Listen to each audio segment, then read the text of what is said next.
Morning everyone, त सबैजनालाई स्वागत छ मेरो मर्निङको भिडियोमा। अनि आज मैले नास्तामा गरिरहेको छु पोहा अनि 1 गिलास दुध।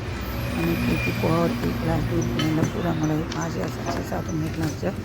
अनि यो भिडियो मैले स्किप गरेर सानो गरिदिएँ कि यार यति लामो भिडियोमा खाँदै मात्रै देखिरहेछ। त्यही भएर हामी साथसाथ दोकानमा कस्टमर पनि एटेन्ड गरिरहेछ अनि साथसाथ आफ्नो नास्ता गरेर त हजुरले हेर्नु कस्तो हजुरलाई कति टाइम लाग्छ। अनि पोहा र दुध बिनामा मर्निङ त बताउनुहोस् त, हामीलाई त्यति टाइम लागिरहन्छ। अनि हजुर सबैजनाले हेर्नुहुन कि हजुरहरूले कस्तो लाग्छ मैले खाना खाने पाएँ, किनकि पहिला भन्नुहुन्थ्यो हजुरले बहुत बढिया तरिकाले खाना खान्छ भन्नुहुन्थ्यो। मेरो मम्मी रहेछ, त्यही भएर मैले पनि अब सोचेको खानावाला भिडियो बनाऊँ।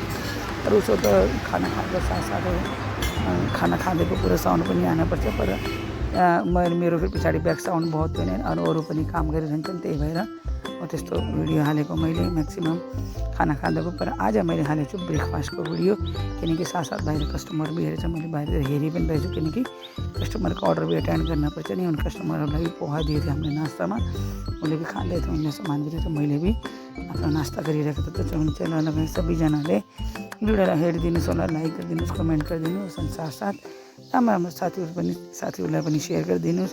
पछाडि मेरो अब्बुले पनि खाइरहेछ, मैले पनि खाइरहेछ, अब्बुले पनि खाइरहेछ। त्यसैले आजको भिडियोलाई म यति राख्छु। हजुरले हेर्नुहोस् कति टाइम लाग्छ मलाई खानामा नास्ता गर्नमा। अनि म लिएर आउँछु हजुरलाई जल्दी नेक्स्ट भिडियो।